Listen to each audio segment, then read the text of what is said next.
سنة يحيري شيخ عبد القادر جيلاني وكشكي هذا شيخ عبد القادر جيلاني ما هي nin Soomaali dadka qaadiriyaha jooga ay dhageystaan ani waxaan ahay salafi waana yani ani waxaan ahay kuwa maaragtay muslimiinta kuwa aaminsan kutubka iyo sunnada nabiga sallallahu inay siday qorayso in loo raaco شيخ عبد القادر الجيلاني وحوي عراقي واحد عراق بكل شيء وعراقي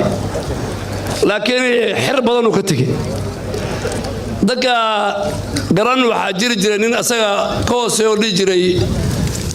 صوماليا مالي عود وق يوبن ده الشيل إلياس برشيل قرنه وكاسه حالي جري الشيخ سو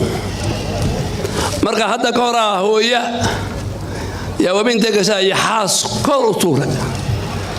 انت كوركو مقنع حيتري الشيخ عبد القادر جيلاني يو